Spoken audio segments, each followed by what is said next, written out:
Now, Kyle, this is coming out on Tuesday. So when I throw it to you, don't say, looking forward to our live stream tomorrow. Yeah. Can I say it this time, though? Because, true this time. Well, it will have been yesterday when this comes out. This comes out on Tuesday. Yeah. Live stream is Monday. Right.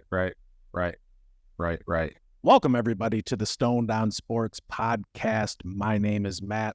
Really happy to be here with you. Before we get into what we've got in store today, we've got a really big announcement. The podcast is now sponsored by Rocky's Pizza of Swartz Creek, Michigan. Kyle's going to give you a little bit more detail on that once we get around to him. As always, I'm joined here by Money Inc., Kyle and Ramey. Ramey, what's the good word, brother? Not too much, man. Excited about the sponsor. I know that Kyle and you are friends with the owner and have had a relationship with them for a while. So it's good to see that we're getting some notice. And Kyle's been hitting the streets. What's going on? Not much. Is Matt okay? He's laughing. He's laughing. He's good. Something was fun. Yeah. I'm good. How are you? I had a great time doing that live stream, the Home Run Derby last night. That was fun. It was a great time. Who won, Kyle? I just thought of that. just kind of thought of that when we were maybe we should just not talk about it. For those of you who don't know, we record Sundays. So, yeah. Way to go, Kyle. Right. Yep. Why don't you just talk about the sponsorship since you screwed up the very thing we talked about before we started? Rocky's Pizza, great pizza in Swartz Creek, Michigan. Excellent Stromboli's. I'm going to talk about the food first, right? Excellent Stromboli's, clearly. Their baked pastas are wonderful as well. My favorite is medium works. That's 10 meats, 10 veggies all on it. It's delicious. But, yep, they're... Unfortunately, they're takeout only, no delivery. You can reach them at 810-655-4242. Look for if you go to Rockies, look for those our ads with the QR code on the tape to the top of the pizza box. Scan it, get to YouTube, subscribe, and watch our content. We appreciate it. Ramey, what do we got on tap today? We are back to doing our NFL divisional previews. We're going to talk about the NFC North today, which I know is near and dear to both of your hearts. So I'm excited to see what your guys' thoughts are on that. I'm rocking Megatron. Yep. And we've got a special guest coming in. I'm one of Matt's buddies. Going to talk about the Bears a little bit since he's a big Chicago Bears fan. Excited about that. And we'll do our Pick Sixer, top musicians, whether that be a band or an individual, whatever you prefer. Right. And we'll do our back in the day replay and whatever else may come up. So you guys doing all right? I know having this sports podcast, it's a little tough this time of year, but because we've got the All-Star game going on, but there's not a whole lot going on sports-wise. Do you find yourselves... What do you guys do to fill the time when there's just not that much on? I know there's baseball, but when there's no football and basketball's over, and what do you guys find to do? Do you go to movies or do you just watch like reruns of old games? What do you guys do? Well, for me, this is the time of year I start my fantasy football research. So you've got the All-Star break. There isn't squad outs going on. Like, let's be real. It's not like I'm going to watch the WNBA. I may place a wager or two, but that's it. Take the under. Take the under. Take the under. It's unanimous. So yeah, this is when I start to transition to fantasy football. It doesn't mean that I'm dropping my fantasy baseball team. It's just, all right, now I've got more to focus on. Yeah, same. Starting to read about some fantasy things, even with just doing some of our short content, digging down and reading some things about some up-and-comers. And then it's a little time for me to catch up on some TV series that are out or haven't watched yet, and then most of the time I might just put on reruns and I'm doing research for the podcast or something similar. Yeah. I thought you were going to allude to the fact that you're a big fan of erotica when you said you were doing some fantasy readings. Yes. Yeah. Fantasy readings. Yep. Yeah. Those true, those true stories are true, right? Yeah, they're all true. They always Dear Penthouse. Right. Penthouse Forum, you're not allowed to lie there. Right. They always begin, I know you're not going to believe a word of this, but every word is true. All of them. So, no, I wasn't referencing that kind of fantasy. Whatever's rolling around in your head today, Randy, you just roll with it. It's a dark place, man. We don't want to go there. Yeah, that's a whole different type of podcast.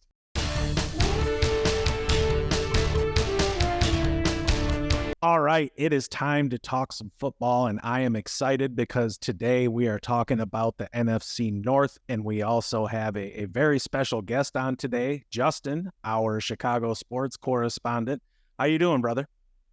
Hey, I'm doing well today. In the heart of Illinois, it's warm, and I'm looking at some corn, so that's right up my alley.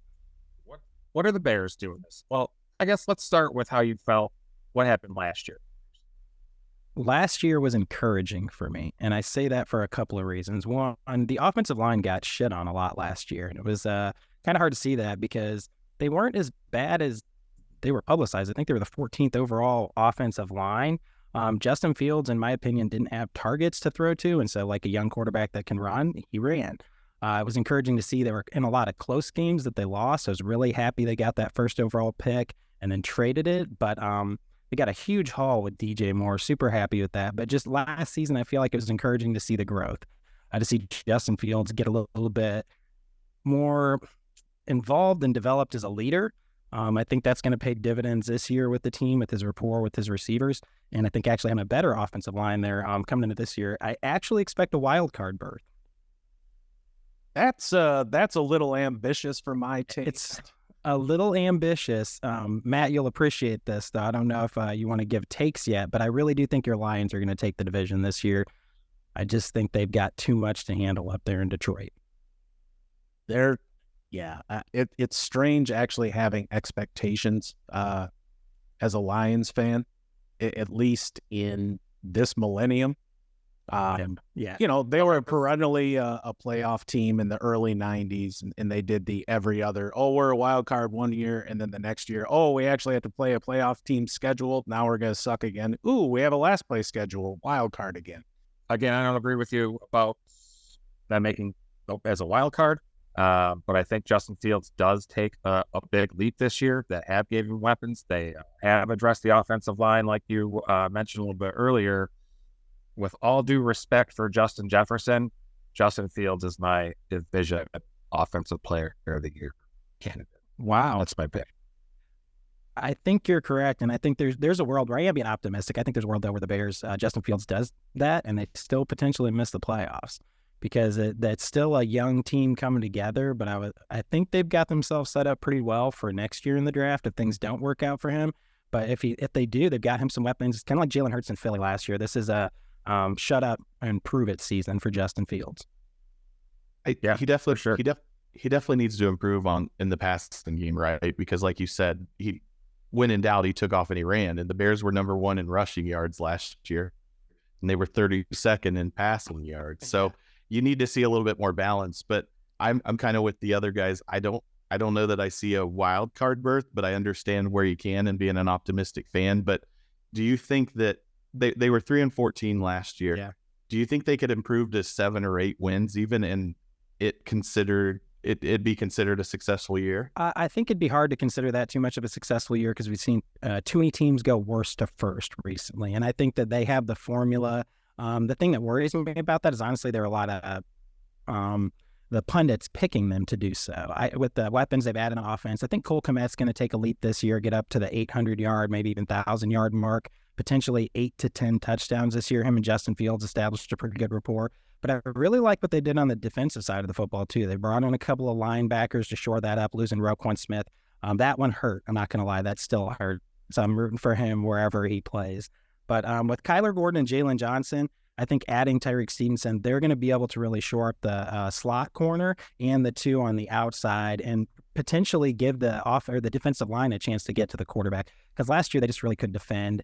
They were Swiss cheese on defense. Even if Justin Fields and the offense could put up some numbers, they just couldn't defend anybody. And I think they're going to have a chance to play some lower scoring games, potentially even not lead the league in rushing, be about middle of the pack on both, but be way more effective as a team. Yeah, you mentioned the defense and getting Tremaine Edmonds. They were 31 against the run last year. The Bears were, and you just can't do that. Tremaine Edmonds is going to help. They gave him big money. A lot of Bears fans feel that they overpaid. Do you feel that way? Yes, but with the salary cap space that we had, I wasn't too worried about it because we need defenders. And with him, TJ Edwards and Jack Sanborn, I actually feel like they kind of shored that up a little bit. I think they'll be better against the run. I don't expect them to turn that all the way around, but if they can just be middle of the pack and not get ran wild on like they did last year, they just couldn't stop anybody. And Justin Fields, I think success for him is way less rushing yards, but still maybe in the 600 to 800 range. And I think there's a chance he breaks 3,000 passing yards. I think that is realistic as a goal, 2,500 to maybe 3,100 passing yards. But I think that would be success. It's just he's got to cut down on the turnovers and get way more accurate in the passing game. And the thing is, last year with him, he had an interesting split. When he had less than 2.5 seconds spent in the pocket, his completion percentage was 11 points higher than when he had more time. So that tells me that they're going to be looking a lot to the short and intermediate passing game, and they're really going to need those receivers to win on the outside. That's the part that worries me a little bit with Claypool. What are you guys' thoughts on Chase Claypool, the superstar from social media? I think he's best served as a big slot, have him work the middle of the field opposite the tight end. He's not somebody that can win on the outside. Mooney can win. DJ Moore can win on the outside. So really, if you're going to play him, that's where you've got to put him. Yeah, it's a shame with that size too, that he's not a good outside receiver, but he just isn't. And it doesn't matter if they are good. Can Justin Fields, I'll say it before Matt does, can Justin Fields operate the offense inside the pocket without first instinct run? That'll definitely be the test. I think to his point, if they're running a lot of short routes, some underneath stuff, some wide receiver screens, still get the running game involved. I'm really excited to see Khalil Herbert have a chance to potentially be maybe not a 3-down back with Foreman coming in, because Foreman took off last year in the second half after McCaffrey left Carolina. And I really felt like they're going to have a good running back by committee to support Justin Fields and maybe put him in some better third down situations so he doesn't feel like he has to take off with his legs all the time. You mentioned running backs. I'm really excited about the guy that drafted from Texas, Roschon Johnson. I think you're going to see him. I think you're going to see him go up. Where at one time he's going to be the starting, as a committee, he could be the number one guy this year. Well, I think he has the tools to be the number one guy. I'm kind of curious if they're going to work him in at the beginning of the season that way, or if it'll be something where, by like week 8, week 9, maybe he takes over as a starter, or if there's an injury to one of those other guys, he just breaks out after that. That's kind of what I expect from him if he gets the opportunity. I mean, he was a great draft pick. They had 10 draft picks. They drafted very well, I thought. Happy. Yeah, Darnell Wright was a great pick. Yeah, you guys had a really good draft. I was happy with the Lions as well, but I guess everybody the Packers had a pretty decent draft too, I guess too. But yeah, Ramey, got anything? Yeah. I guess the question for you, Justin, is this a make or break year for Justin Fields? It certainly is a year where he needs to take a step forward, but if he doesn't take that as big of a step as you hope, do you think the Bears start to look for other quarterbacks, whether that be in free agency or the draft, or do you think they give him another year 4 with having 3 years in the system with Eberflus and his staff to fully develop? I really think this is make or break. I'm a big fan, and as a Chicago Bears fan, we kind of go down with the quarterback. I've got the Mitch Trubisky and Jay Cutler scars, Jim Harbaugh back in the day. I'm a little older than I look, and I remember Eric Kramer, another Lions guy as well. Yeah. Shout out to Detroit. But yeah, I think this is put up or shut up for him. I think if he doesn't do it, they've set themselves up nice next year in the first round of the draft to go after a quarterback. And I really think that's just the way the NFL goes. You almost can't sign a free agent quarterback because it sets you back unless it is Tom Brady. Unless it's maybe if they get a chance to sign like Joe Burrow, which that's not going to happen. But if you get a chance to sign one of the 3 or 4 guys who really are huge difference makers, yeah, but I think this is his year to show what he has what he can do. And if he doesn't, I hate to say it, but I think they're going to move on from him. Believe really good. Go ahead. I was just going to say, believe me, as a Colts fan, I fully support your opinion where you can't bring in a free agent quarterback or trade for one. Right. You have to do it through the especially draft. A washed up veteran like Cordell Stewart or Matt Ryan.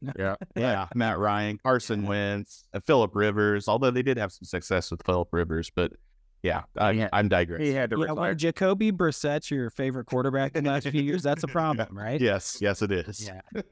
Yeah. I really think that you almost have to look at this year as Justin Fields' first season with the Bears in a way, because he had nothing. Yeah. He had no talent, and now they believe in him. They've decided to spend the money and draft it well, and now put some weapons around him and an offensive line that can give him more than 2.5 seconds. That's the way I look at it. Let's see what he does this year. He's actually going to have some weapons. Question for you guys, though. As an honest Bears fan, I'm a bit of a homer, obviously, with the wild card berth here. But I'm a little realistic that I think if he's not able to break some of the bad habits he created in these first couple of years without having what he needed, that is where I'm kind of worried. Because you see some of those quarterbacks that come out of college that can run, if they don't ever have to throw all the time, they sort of almost lose that skill in a way. And he wasn't the most accurate at Ohio State. He was solid as a deep ball thrower, but he wasn't the greatest. And I'm just kind of concerned the skills may regress some. I think it'll be really interesting to see his development as the season goes along. I know you being the optimistic fan thinking a wild card berth, but I think that they could, like I mentioned before, they could win 7 or 8 games and maybe not start out great, but kind of get hot as the season goes along as Fields develops that rapport with those receivers. And as long as you see improvement, you have encouragement going into the next year. And maybe 2024 is the year that they make a wild card or even challenge for the division, depending on how things shake out. Well, Ramey, you asked me the question earlier about it being a make or break season. It seems like you're thinking they're going to still be a little middle of the pack. What does success look like for Fields that they give him another year?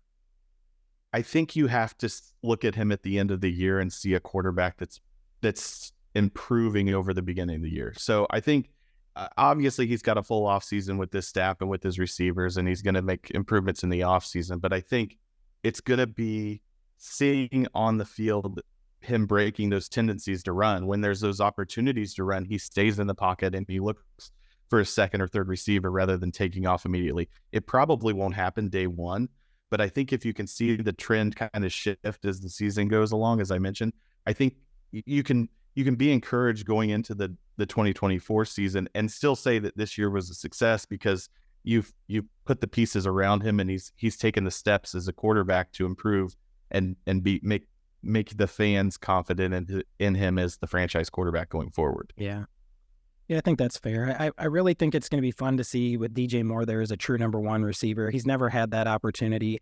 Allen Robinson was way past his prime a couple of years ago when he was there. So it's going to be nice to see DJ Moore put Darnell Mooney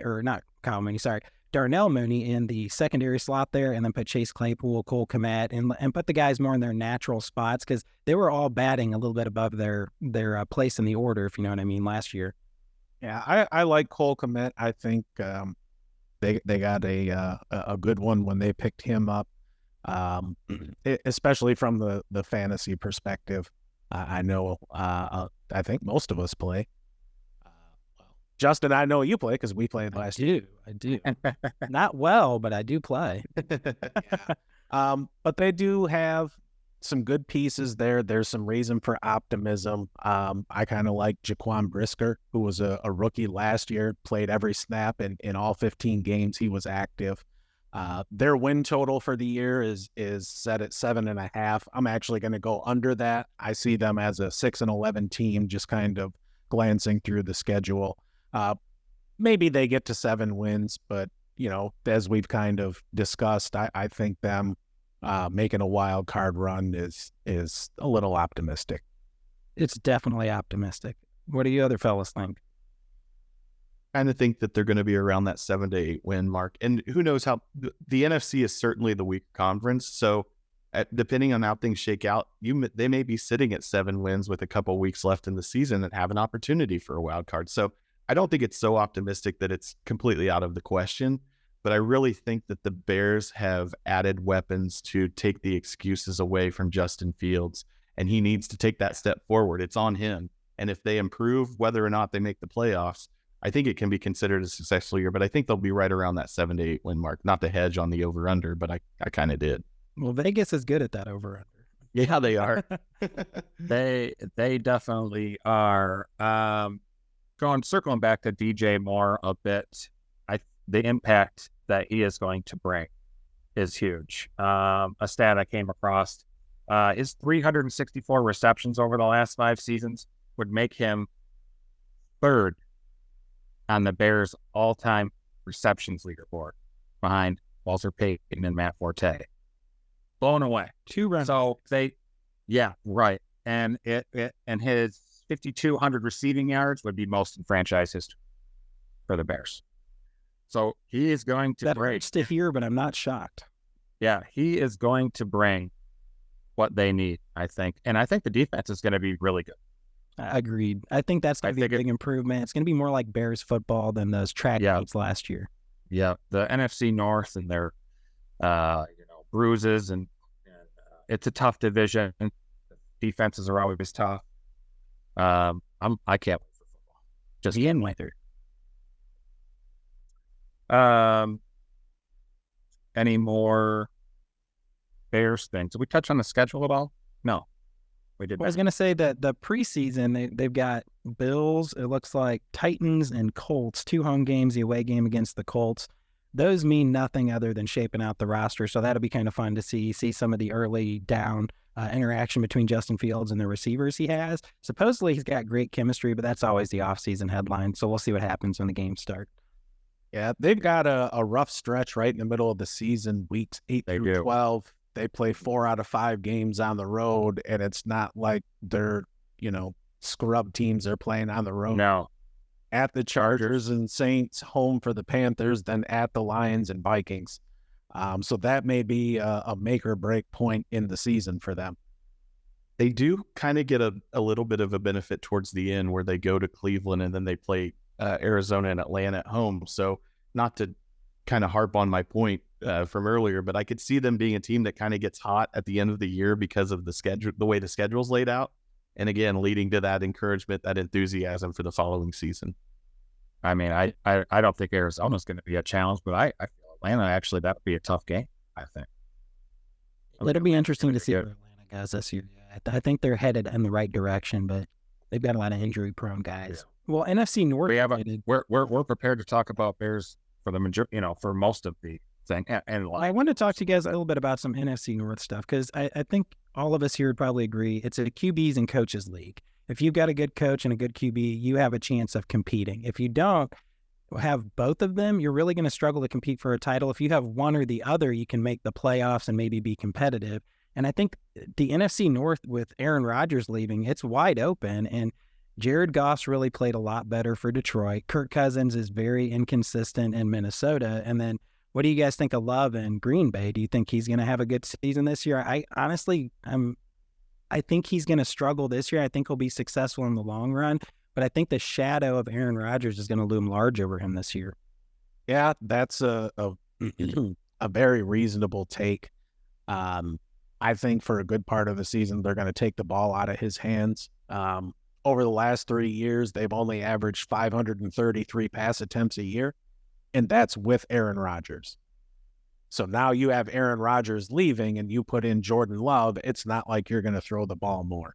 So this is going to be a very, very conservative version of Matt LaFleur's offense. And the Green Bay defense is going to be probably one of the top. Yeah. They're going to be good. They've got weapons on offense. They've got the running game. They have a decent offensive line.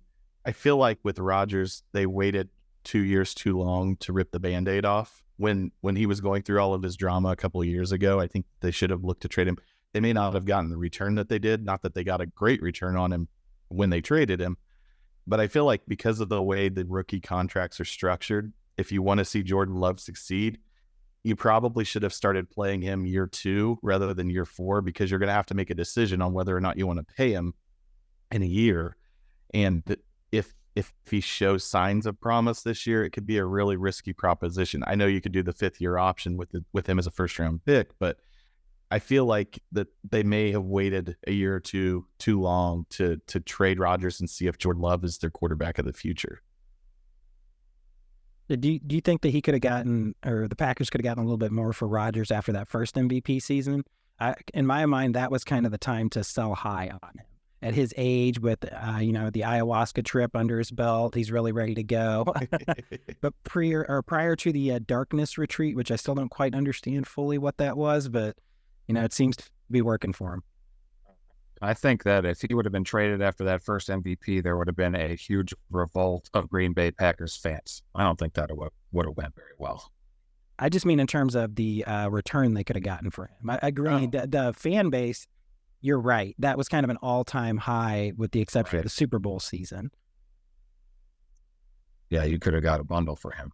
I think the front office handled it really poorly as well. And Rodgers did a nice job when he went on Pat McAfee and other outlets of making it, and maybe it's true, but making it seem like he was really kept in the dark, pun intended, as far as decisions that were being made in the front office. And I understand you don't have the quarterback in the ring for every decision that you make, but I think he did a good job of getting the fans on his side and making it really difficult to trade him at that time after the MVP season. But I think you're right. They could have gotten a haul for him, whether that be trading to San Francisco or another contender at the time, maybe even Los Angeles. I know that they traded for Stafford rather than Rodgers, but I think they could have gotten a bigger haul. And I mean, it all depends on whether or not Jordan Love is a good quarterback or not, right? If he's good and he's the next guy, then the front office looks like a genius and they continue to move on. But if he's not, then they're probably out of a job at this point. Yeah, he kind of seems like a moron. I don't know if you saw his Twitter take where he said wished a happy Father's Day to the Bears. So Aaron Rodgers was the Bears' daddy. Now the Bears are Jordan Love's daddy. He didn't quite seem to get that. So he doesn't seem like the brightest guy. And I'm really hoping they've had 2 legends in a row at quarterback there that maybe Jordan Love, they strike out on this guy. Yeah, I would not be opposed to that at all. You think the Packers too? I forgot about that. I certainly do. I think they're going to be the worst team in the division, honestly. I do too. I have them 5-12 this year. Same. And they've got a win total of 7.5. So that's pound the under on that. And I think going to the Vikings a little bit, they're going to struggle a little bit more this year too. I just think Dalvin Cook leaving is going to affect them more than they think. So we shall see. Yeah. I'd like just go ahead. Go ahead. No. Oh, I was going to say, I really like some of their pieces though on defense. I'll be interested to see what happens with Rashawn Gary. Kyle, I know you just put out some content about him here in the past few days. What are your thoughts on him? He is solid. He's my vote for division defensive player of the year. He started off strong last season, 5 sacks and I think 16 pressures in the first 5 weeks. Packers went 3-1. And then, a few weeks later, he tore his ACL. So we'll see when he comes back. He'll be 10 months out from when he hurt it by the time week 1 rolls around. So he should be ready. You guys say 5. I think the defense can win a couple games there. I'm saying 7. Just because I think they will be strong. They still have a great cornerback, Jair Alexander. They got a lot of good pieces there. And they drafted Van Ness, right? So I expect him to be productive on day 1. And they still have Preston Smith too. He's still somebody that can get to the quarterback as well. I tend to think that they're going to be the worst team in the division as well. I think they're going to be around that 5-6 win mark. I lean more towards 5. They do have a ton of good pieces, but in doing research for the podcast, they were middle of the pack in everything, and that was with Aaron Rodgers. So you're certainly taking a step back at quarterback, even if everything else remains the same. I think the running game will supplement what Rodgers provided last year, but it wasn't like he wasn't an MVP last year, and they were 8-9. So the record reflected the statistics of being basically middle of the pack. I just don't see Jordan Love coming in lighting the world on fire. I think it's going to be a development year for him and the Packers, and it'll be interesting to see what kind of decisions they have to make in the offseason following this year. I was surprised to see just how much A.J. Dillon has regressed. He came into the league with a bit of fanfare and started off well, and his yards per carry continued to decrease.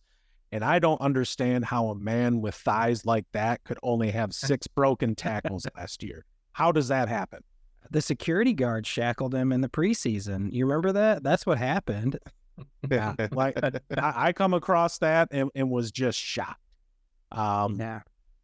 I honestly thought he had a chance to have a Marshawn-like style or Craig Ironhead Hayward kind of running style. I was really hoping to see that, but he didn't pan out. And as a Bears fan, I was happy to see that. He's still got a lot of talent, and obviously he could turn it around. But yeah, he did have kind of regress last year. I think you're hallucinating if you think the Packers are going to win more than 5.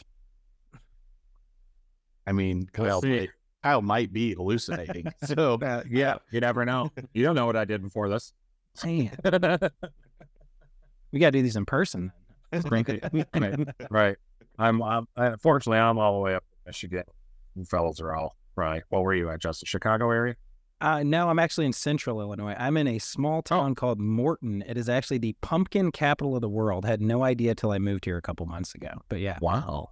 Big pumpkin fest here in a few months. I'll have to report back on that. I might have to leave town because all the pumpkin crazies come down, apparently. Jeez. Just new. Sounds dangerous.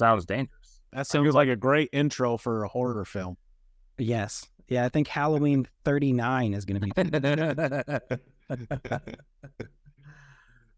What do you guys want to talk about your Lions then? I know we got a couple Lions fans on here. I really think you guys are going to win the division, and Dan Campbell, I heard a couple weeks ago you put in a bet for him as coach of the year, it sounds like. Did I hear that correctly? Yeah. I think that's a safe bet. I really think he is a culture-changing type of coach, and I was talking about QBs and coaches earlier. In my opinion, he's the best coach in the division. I think that he went up there, he really changed the culture. If you saw them, wasn't it on Hard Knocks? I really like the way he talks to his guys. I like the way he relates to them. He was a former player. When he was in Miami, I believe as an interim, he did really well. And I really like what he brings. I was kind of upset he didn't go to the Bears, truthfully. One of those that, you see a coach go to another team, you're a little jealous they couldn't coach your squad. Yeah, I love having him. How can you not be down with MCDC? He changed the culture there immediately, and everybody is bought in. It was sad to see Jamal Williams go because you could really tell that he was a leader on the team. But from an on-the-field standpoint, I'm very pleased they signed Monty. I don't think there's going to be much drop-off in performance there at all. As a matter of fact, I think Monty's going to have a big season, like 1,300 total yards. Yeah. I'm looking forward to him. He's a solid runner. Sorry. In this offense with Ben Johnson, I think, he's going to flourish.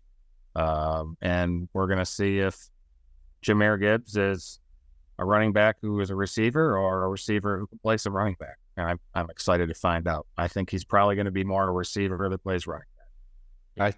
I think you can, with Montgomery coming on board, I think that almost kind of indicates that they're planning on Jahmyr Gibbs being more of a receiver out of the backfield, or maybe even splitting out in the slot occasionally. But they have a ton of running backs. I was really interested when I was looking this up. Like, they have quality ranks, so they've got depth there. And just to echo what you guys were saying, Dan Campbell, he had that introductory press conference where he was biting kneecaps, and a lot of people made fun of him for that. I mean, rightfully so. It was kind of a goofy press conference, but he has gotten the buy-in of the team. You can have those goofy guys come in and people just kind of roll their eyes, but whatever he's doing in the day-to-day, it really seems like he's gotten the entire buy-in of the team and has figured out Jared Goff. Yeah, the Lions finally have an identity. It's great for decades not having one, and you can't even just say Dan Campbell. Brad Holmes, the general manager, has drafted well, made a lot of good moves. The biggest this offseason was getting CJ off the Eagles for a 1-year deal. It's only going to be like a $5 million hit. Crazy. I can't wait to see how much improved the secondary is. I got to believe they're going to be the most improved secondary in the league. Oh, for sure. They brought in Sutton and Mosley as well. They drafted Branch. Mosley was hurt most of the past 2 seasons with San Francisco. He only played 16 total games, so we'll see how he works out. But there's nowhere to go but up. Obviously, they brought in Campbell to plug into the middle of the defense there. I'm hoping Anzalone can improve a little bit and start to really trust what he sees. He does get hesitant in times, and I really want to see him just, attack, be aggressive. Yeah, they drafted to address like the line a little bit in the middle, tackle wise. I think they'll be all right, but the ends, I'm really excited about. Aiden Hutchinson again this year, be his second year, and James Houston on the other side as well. They definitely, their weakness last year was definitely defense, and Brad Holmes went out there and did a lot of amazing things and improved it greatly, at least on paper. What are you guys thinking record-wise for them? I had them at 12-5 this year. I think that's pretty realistic. Yeah, I say ceiling 12 to 13, floor probably 8. Yeah, I've got them at 11-6 with a 13-4 ceiling. I've got them at 11-6 as well, and I do think they win that division. One interesting thing when I was looking at the schedule is they played the Vikings 2 out of the last 3 games of the year. So it's probably going to come down to those games because I see Minnesota and Detroit kind of being neck and neck for the division. So what do you guys think about that? I think that's a weird scheduling quirk. Yeah, they also have 9 of their last 10 games are played in a dome. The only exception is at the Bears in early December. That'll be good for Goff, I think, honestly. Oh, for sure. Yeah. So let's say the Lions do win the division and Goff has another good year. Do you extend him? Hell no. You don't need to. So they can bring him back next year. Even if they cut him after this year, it's only a $5 million dead cap hit. So you don't trust him for the long term. He's Flacco to me. Ask me again after this season because there's going to be regression in him. He was responsible for 1 turnover the last 10 games. Like, that's not something that's sustainable. So there are going to be more turnovers. The question is, how many more are there actually going to be? Is it, maybe he throws 3 picks over those 10 games? All right, I can live with that. But if it's something like 6, then, that's a problem. I think the coaches put those players in the right positions. Just being a Lions fan, and they're there where they're supposed to be. They know Goff's limitations, what he can and can't do. And I think some turnovers the number will creep up a bit, but I don't think it'll be outrageous. Yeah, it seems like more of a statistical anomaly that he didn't turn the ball over than something he could sustain. And not even a knock on Jared Goff. I don't think any quarterback can really sustain that, except the one and only Tom Brady. Yeah. Well, I mean, I think Goff is in the top half of NFL quarterbacks. He's probably in that like 13 to 15 range. When you start listing him out after about 6, you really start running thin. So I agree with you. He's probably 13 to 15 is pretty fair. The question I have going into the season is, you've got J-Mo suspended because of gambling, and they really don't have a down-the-field threat on the roster. They brought in Marvin Jones, but he's not what he used to be. He's old as shit at this point. They let Chark go, so it'll be interesting to see the first half dozen games of the year, just what the offense looks like. Yeah. And I guess my question about Goff was more kind of alluding back to what we were talking about previously. It's like the devil you know versus the devil you don't. Like if he has a mediocre year even, but they make the playoffs and they win the division, what's your alternative? Like you're not going to tear that team down and draft a quarterback with a playoff ready team, and bringing in a free agent quarterback has shown over and over to not really be successful. So I guess that's what I was trying to get at when I was asking if you extend him or not. You're not going to make him the highest paid player in the NFL by any means or anything like that. But is he a guy that you could see being your quarterback for the next 3, 4, 5 years? Well, I mean, the first thing you do if you're the Lions after you make the playoffs is fire Jim Caldwell. But after that,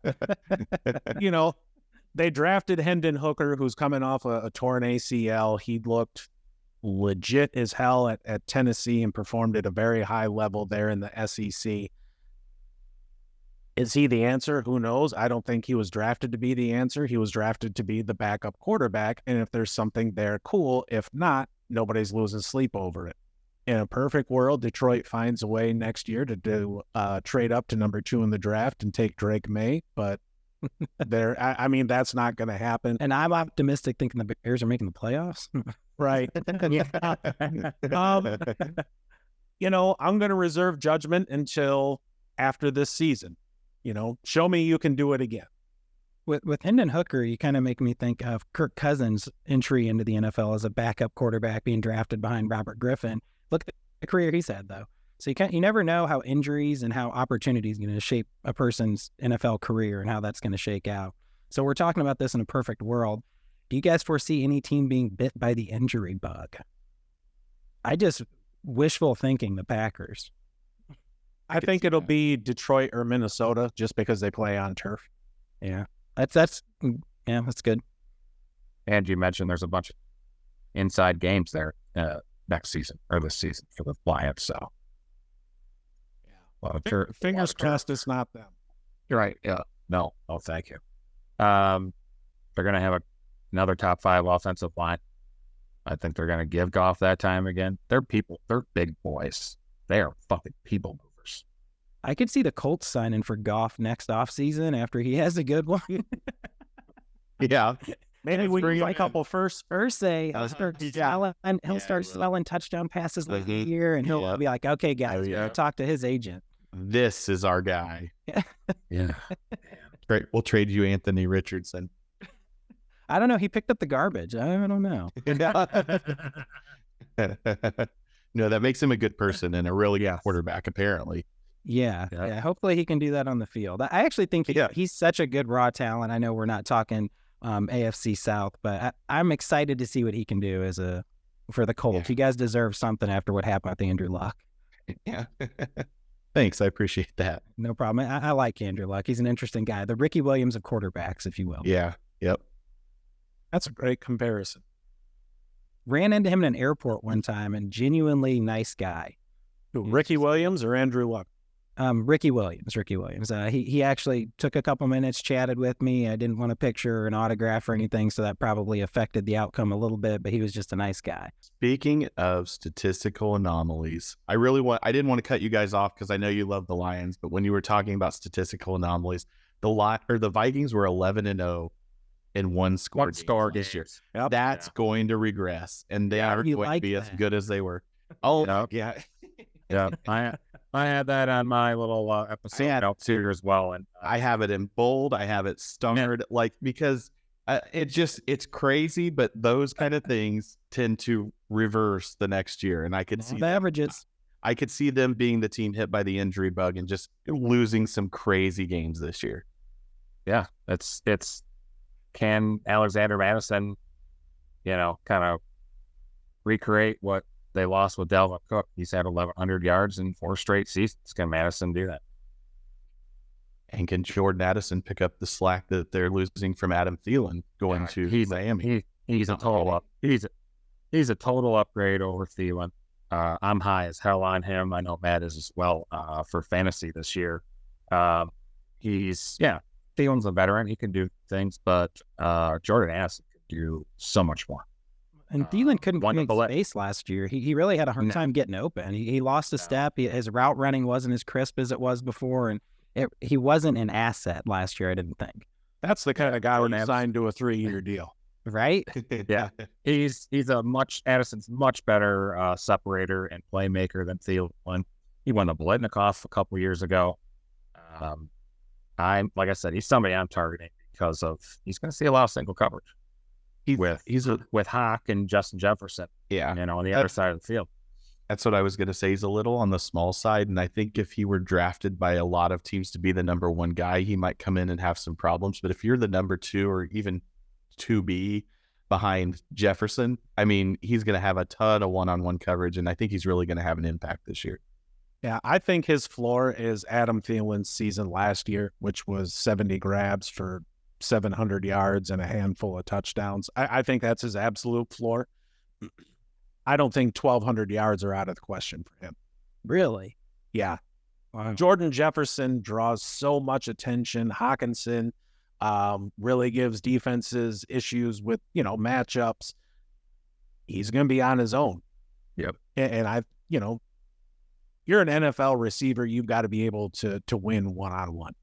I think you might be right about him getting that many yards, but what do you think about Jefferson if he's not getting as many targets with the double coverage? I actually think diva mode could kick in, and we could really have a full-out Cousins-Jefferson issue there. Yeah, I mean, he'll probably end up somewhere like around 170 targets, 165 targets. Like he'll still get his thing. Dalvin Cook left, so there's a lot of targets are going to be gone. That's not really Alexander Madison's game. So the offense is going to look different. Yeah. And when does Cousins fall off? Well, he's in a contract year, so they've got a decision to make. If he regresses, it's hard because they've got some pieces too. So do you try to go young and draft a quarterback, and how long can you keep Justin Jefferson happy in that kind of scenario? So do you do a total rebuild and see what you can get for Justin Jefferson in a trade? Because I'm sure you could get a haul from a team like the Colts. I was going to say, we might be seeing another future Colts quarterback. Yeah. But they're in a really interesting place because other than Jefferson, they don't have a ton of star power. They were solid last year, but a lot of that was the one-score games. So if they just shit the bed this year, do they look at a total rebuild? I think you have to, really, at this point. There aren't a whole lot of pieces. They're a top-heavy roster. Their defense is almost in a state of disarray. They completely remade the cornerback position. They lost 5 from last year. They brought in 4 in free agency. They drafted one in the second round, and it's funny, one of the scouting reports I saw on him said he could become an illegal contact machine. So that doesn't seem like the kind of guy I want to draft, especially in the second round. I want to make a Bill Cosby joke, but never mind. No.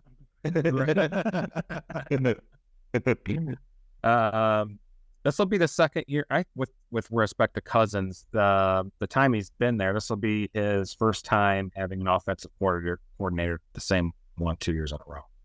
And I think that's going to help as well. And I think it's probably going to be pretty important because more of the offense will probably get put on him with the loss of Dalvin Cook. I like Alexander Madison when he was in game class the last few years. This is the 4th year.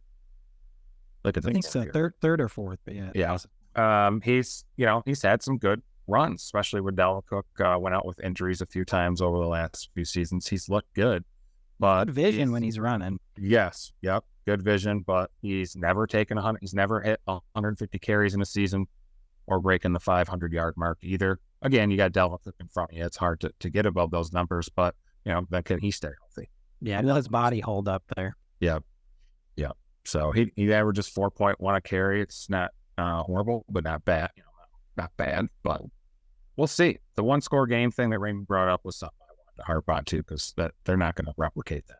It's just not going to happen. That's a pendulum year to year. You're exactly right. It goes like 11. Yeah. They'll be 0-9 this year or something in one-score games. It has a tendency to average out. Yep.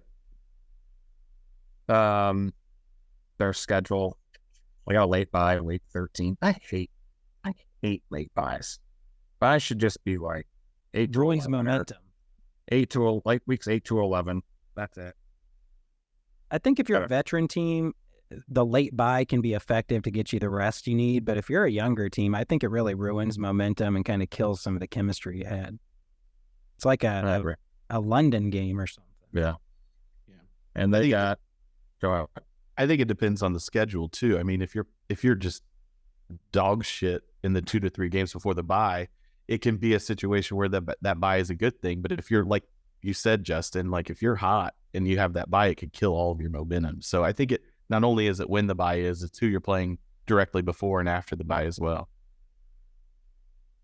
And you remember a couple of years ago, the Chiefs right before their bye, everyone was kind of writing them off saying they were done. And then after that, Andy Reid, as he always does, comes out of the bye week with a new game plan and some new little toys and trick plays, and all of a sudden they're right back in it. Yep. Matt mentioned the defense not being pretty good. They did bring in Brian Flores. I think that's going to be huge for them as their DC. He's a hell of a coach. He is. He's got a reputation for improving young players, and that roster is full of promising young players. Do they play Miami this year? Because he'll probably have the team really hitting them pretty hard. Yeah. They got some tough games. They're playing the first place schedule. They're Chargers, Chiefs, 49ers. Unfortunately for the Vikings, those three are all at home. So we'll see how they do there. Middle of the pack, they got some weak opponents: Packers, Falcons, Saints, Broncos, Bears, and Raiders. So The truth hurts. yeah, they got some things that, and yeah, no knock on the Bears, but they didn't make the playoffs. The Lions didn't either, but either did the fucking Packers. Yeah. Yes. That really, Rodgers. yeah, isn't that really what fucking matters? Yes. I think we can all agree on that. As a Colts fan, do you hate the Packers too? Sure, I'll hate them if it helps. I'm in with you guys. Yeah, I mean, I don't care either way, but yeah, I mean, you guys, Bears fans, Lions fans, I would like to see. I mean, maybe I'm jealous because they did have two Hall of Fame quarterbacks for an extended time, and I'm a little jaded because my second Hall of Fame quarterback got cut short because of his own doing. But yeah, I mean, fuck the Packers. I'm on board with you guys. Yeah, if Jordan Love turns out to be the third franchise fucking guy, I am just gonna fucking just jerk the wheel off a bridge because fuck that. I mean, come the fuck on. That's like Pittsburgh having the fucking three great coaches they've had their whole fucking existence. Like, come the fuck on. Well, it's almost like there's something to give the coach time to figure his system out, right? Like they give them time to fail. And that's one thing I do like about the Bears as an organization is they give the coaches time to fail, sometimes way too much time. Well, and Poles did what he had to do in there. He cleared all the bad contracts, and you didn't want to lose Roquan, but it had to happen. Khalil Mack getting traded, it had to happen. These bad contracts, so he did what he had to do. It fucking hurt for a minute, but you see where you guys are at with the personnel on paper, and they'll be competitive. Their defense will be very good. About with the cap space they have, they can sign Justin Fields, and the way it will hit their cap, it won't affect them as if he's in the first year of a huge contract. I'm bitten to look into that. I didn't get to read the whole thing, but because they have so much cap space this year and next year, in terms of signing him to that long quarterback extension, let's say everything goes the way we're hoping, they sign him and he's the legend that all Chicago Bears fans have been hoping and dreaming for. There is a way that with the salary cap and with the way the collective bargaining agreement works, they can do that. I'll have to report back on that next time I'm back here on the Bears, hopefully with some great news and several touchdown passes. Right. I would say I would rather have Justin Fields than Jordan Love. I would agree. And not just as a Bears fan. I just think the way he carries himself as a leader, as an NFL quarterback, Jordan Love just never inspires confidence. And that's not coming as a salty Bears fan. It makes me happy, but he does not inspire confidence. Kirk Cousins is corny, but he gets those guys to believe in him. And Jordan Love I don't get that from him at all. Well, yeah. And to be fair, he hasn't had the chance to try and achieve that. Yeah.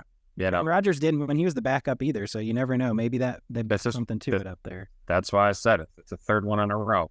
Done. I'm never eating cheese again. I'm just never done. I'm on board with that. Right, yeah, of course. What a terrible life. I feel bad for you, man. Cheese is wonderful. Dude, everything is so much better. Yeah, it is. It's not even necessary. Gooey, melty. So many different varieties for every occasion. Yep. All right, I'll let all of you enjoy that. There's a lot of intestinal fortitude for cheese. Yeah. There's a lot of Gouda cheese out there. So. That's the truth. Little stat I found on Justin Jefferson. If he puts up 1,500 yards this season, he'll be the first player in NFL history to reach that mark in 3 consecutive years. Devontae Adams is also trying to attempt that this year. Out of those two, do they do it? Does one? None? I think Jefferson does. I think the Raiders are going to take a step back, and I don't even know if Garoppolo's healthy yet. Right. I think I think Jefferson does it because I think he's that good. I think he's the more likely of the two to do it. I could certainly see them both doing it, though. Yeah. He just, Jefferson, Kirk Cousins can just go, Jefferson's down there somewhere and throw it up. He'll get it. Closes his eyes and chucks it. Yep. He is super talented. Yep. Super talented. I think he honestly reminds me a lot of Randy Moss, and I really hope his career takes that route. A couple of dip years in Minnesota before he's angry and leaves, and then goes to maybe the Raiders and is terrible. And instead of the Patriots, come on and play with the Bears. How about that? A different shade of blue. just as they're getting ready to open their new indoor stadium in Arlington, right? Arlington Heights or Naperville. Yeah, they're not going to do Arlington Heights potentially now. So, oh wow. Yeah, they're trying to back out of that. Naperville's trying to offer money, a little bit more affluent community up there. So I think they're looking to get the taxpayers to get a stadium, and Naperville looks like they may be the suckers on the hook. Personally, I think they should stay in Chicago. I think it's bad when the teams leave the city. I know that more people can come to it. It's more accessible for parking purposes, but there's something about the being in a large city and having a team like that does something for the team, and it does something for the fans and for the city as well. I think it'll be a sad day when Chicago loses the Bears. Detroit, the Lions actually moved from the suburb to the city when they left the Pontiac Silverdome and went back down to Detroit proper. Yeah. Pistons did the same thing. From Auburn Hills, a suburb, down to downtown Detroit. Now that they're not. I like it. Yeah, I like when they do it. You feel, I don't know, I like the presence. You're down in a big city, walking down on the sidewalk, thousands of other people on the way to the gates. You get that feeling. You're hyped. You're drunk, maybe. Yeah. You're buzzed. There's a buzz in the air. It's right. Fun. It is. And it definitely feels like the city plays a part in that. It makes it more of an event as opposed to just going to a game. And scalpers feel out of place in the suburbs. Yes. Yeah, scalpers. You got, you won't be seeing many homeless in the suburbs. They're always readily available on the streets of Detroit or Chicago. Or readily available. Yes, just add water. Just add water. Just taking a dark turn. Yes. I got a van out back. I've got it was readily available. Right. Yeah. Anybody want any candy? Eat some candy. Why are your windows blacked out? No, do not pay attention to that. Why does my mask smell like chlorine? Right. Please stand by. Please stand by and pour something. I look thirsty. Would you like a roofie colada? Bill Cosby again. Yeah. That guy. Jesus. Who's worse, Bill Cosby or O.J. Simpson? I don't know. God, they both suck. I think we should watch them in a celebrity boxing match.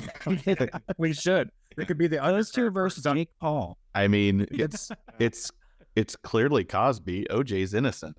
Right. He was found innocent by a jury of his peers. But if he did it, I don't know, gunpoint memorabilia steal, like I guess thievery or whatever. Yeah, that was mine. He did go to prison for that. That's true. That can be the undercard for Zuckerberg and Musk. Their cage match. Well, when you guys did the comedian list of the Sixer, you had Norm Macdonald listed pretty highly, I think, for a couple of you there. And he's got a great joke about Bill Cosby where everyone said, the sad thing about it was the lies. And it was like, wasn't it the rape? Yeah. The rape? The hypocrisy. About it. Yeah, it was that. The hypocrisy. Yeah. Yeah. That's great. Yeah. Yeah. I met Norm Macdonald one time. I was very starstruck, and he did not disappoint. I was like, oh my goodness, I'm such a fan. I love Weekend Update. I love all your stand-up. I love the movie Screwed. And he's like, yeah. That was it. And I just hung my head and walked away, and I was like, well, what the hell was I expecting? It's Norm Macdonald. Yeah. May he rest in peace. That's awesome. He is funny. Well, yes. Yeah. Well, fellas, any other questions you got for me about NFC North? I don't think so. This was fantastic, man. Yeah, I really enjoyed it. Looking forward to it. Anytime you need some Chicago stuff, or I love baseball, basketball, football, hockey, some pro wrestling, and video games, and comedy. So anytime you want me on, happy to come on back. Really enjoy the show, and thanks for having me, fellas. Sweet. Thanks, brother. Thanks. You. Yeah, this was awesome. A lot of good info. Thanks, guys. Have a good one. See you, Justin. Bye.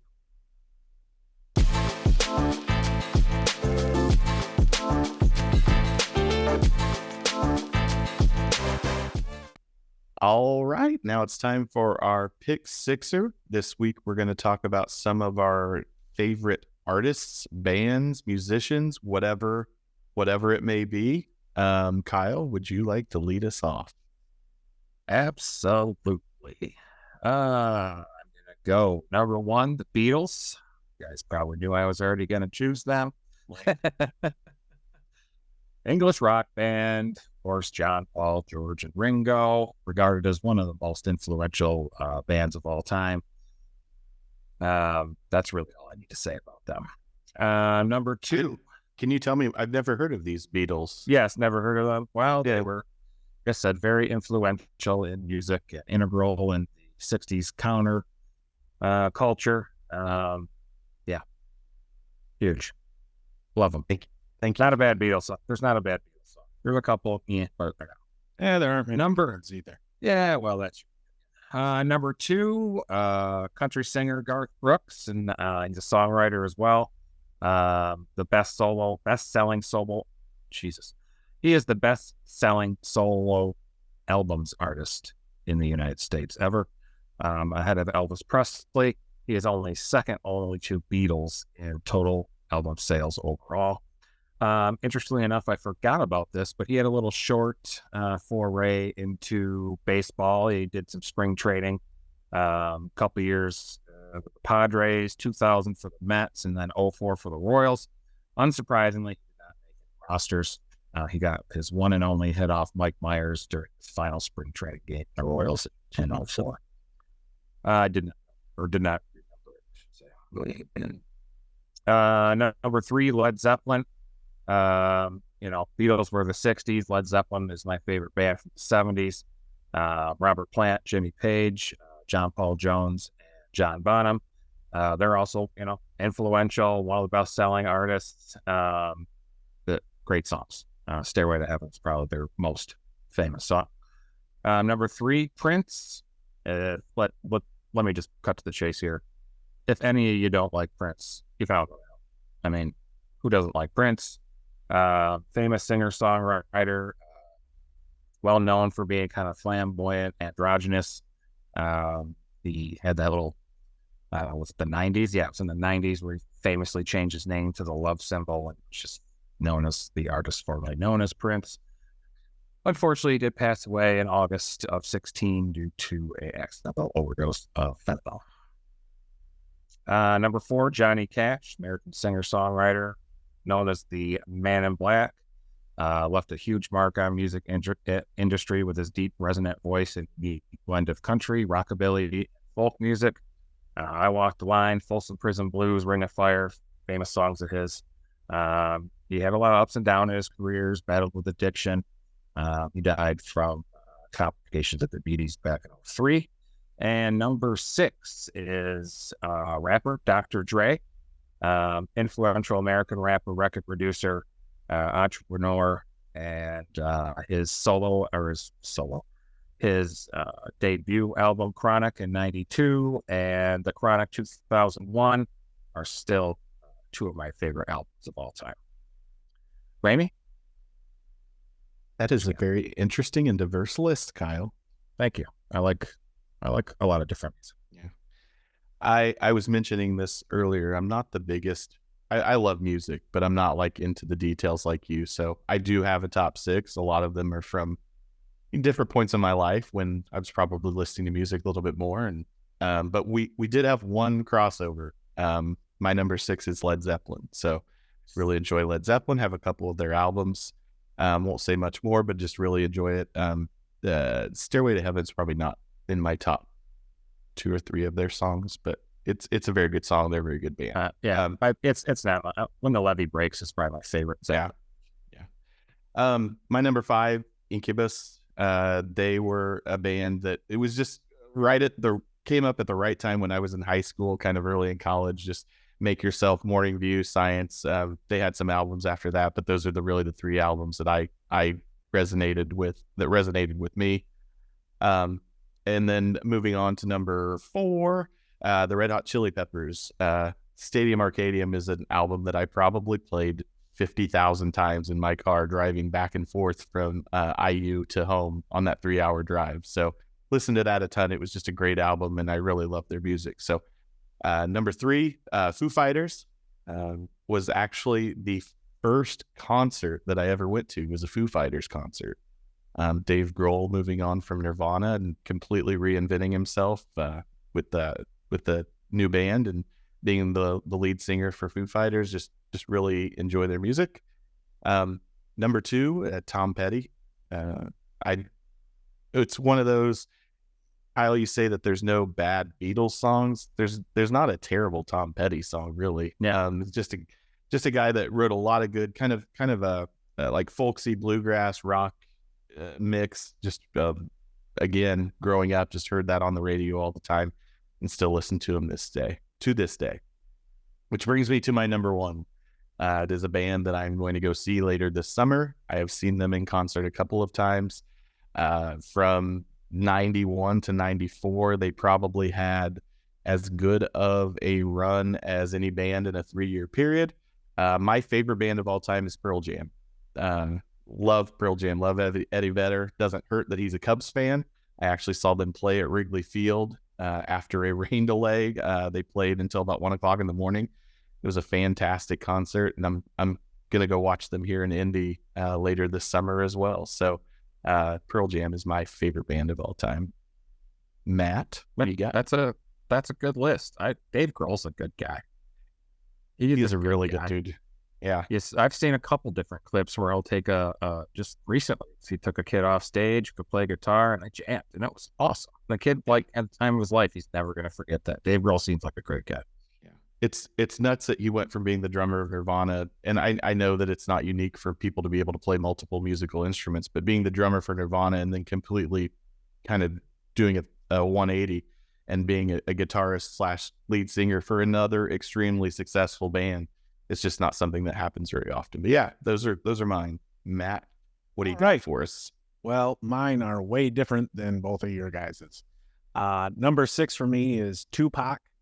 He is the only musician or artist whose poster I've ever had on my wall. He epitomized what, back in the day was called gangster rap. Number 5 for me is Phil Collins. His 1985 album, No Jacket Required, is an amazing piece of work. 4 for me is Paul Oakenfold. He was a DJ so good, he made Brittany Murphy think she could sing. Rest in peace. Number 3 for me, the only carryover here, Prince. He was an amazing musician. He actually played all 27 instruments on his debut album. Number 2 for me is Eminem. He's pretty much the GOAT lyricist in hip hop, and he's a Detroit boy, so makes it even better. And number 1, Timbaland. He is the GOAT producer. Pretty much any hit song you hear on the radio, his fingerprints are all over it. That is a very different list from what we had. Yeah. Because I associate Timbaland with just more producing and not actually, songs, music. But that's okay. I mean, he makes the music. It's no different than, the drummer for Led Zeppelin or whatever. He does vocals too. I'm shocked that you guys, to be Detroit guys, only had one Detroit guy on there. There ain't no way in Kid Rock was going to show up. And I did it. Bob Seger was number 7 on my list. Like, if somebody, I was back and forth, and I almost put Seger on. I love some of his stuff and Silver Bullet Band. That live album was just fan-fucking-tastic. I love Bob Seger. He'd be number 7. I was going to make a Kid Rock reference. But fuck Kid Rock. I don't like him either. Kid Rock. I'm going to leave that one in. Right. Kid Rock looks like the guy that steals catalytic converters for meth. All right, that's our pick sixer. Let us know what you think. Like, comment, subscribe. Please, please, please comment. Tell us your favorite bands, favorite musicians, favorite artists. Tell us why we're wrong. Tell us why we're right. Just tell us something. All right, tell us why you think Kyle has shitty taste.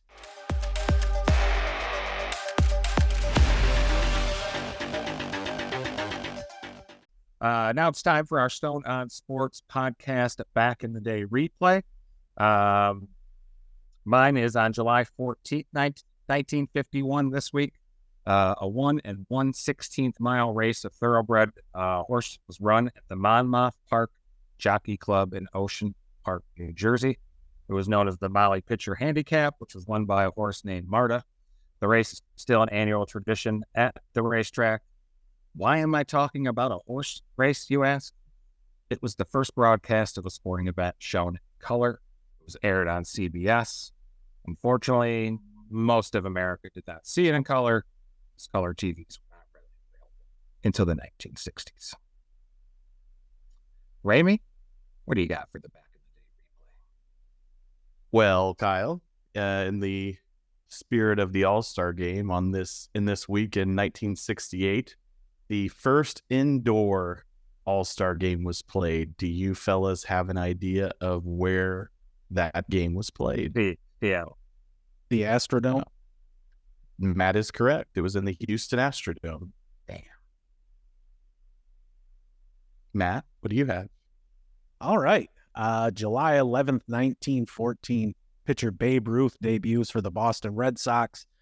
He earned a win over the Cleveland Naps, 4-3. He would go on to help Boston win 3 World Series championships before the Red Sox sold his right to the New York Yankees for $100,000 cash. Ruth would go on to lead the Yankees to 4 World Series championships after that. Amazing. Ramey, which league won that game? You know what, Kyle? That is a great question, and I do not know the answer to that. Oh, righty then. And when I was looking it up, I was like, what year was it?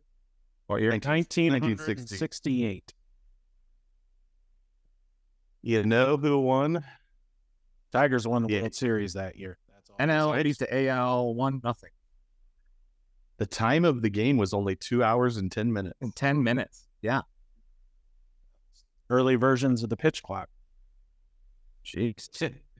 That's under the pitch clock. Shit. People didn't fuck around back then. They breezed right through that. They didn't either. Well, it wasn't you had a lot. It wasn't the media hoopla either. There's no pre-show, post-show, half show, or no, half show. Pitchers were a lot meaner back then too. Yeah, they were. Bob Gibson was mean as shit. He was ready to go. He'd put one in your ear if you fucked around. He was a you fuck around, you find out, right? Kind of guy. I think he coined that. Shout out again to Rocky's Pizza, our official sponsor of the Stone Down Sports podcast. Get yourself a pizza tonight. What's their telephone number? International 001, area code 810 655-422. I actually don't know. It's 810-655-4242 if you're in the Genesee County, Michigan. While I'm not as familiar with Rocky's Pizza as you guys are, I would say I'm not going out on a limb to say that they're not going to deliver outside of the Continental 48. They're not going to deliver anywhere. Yeah, because if you listened in the beginning, they not do delivery, just take out. Well, please try and I wasn't wrong then, was I? Well, yeah, you got a point. You do have a fucking point. All right. Well, that'll do it for this week's episode. Check us out on the web, stonedownsportspodcast.com. We're on all the socials. I think Kyle's going to make us a Threads, so, we're excited about that at some point. Thanks for hanging out with us. We'll be back next week talking about another NFC division that is yet to be determined. Take it easy, folks. We'll see you. Bye.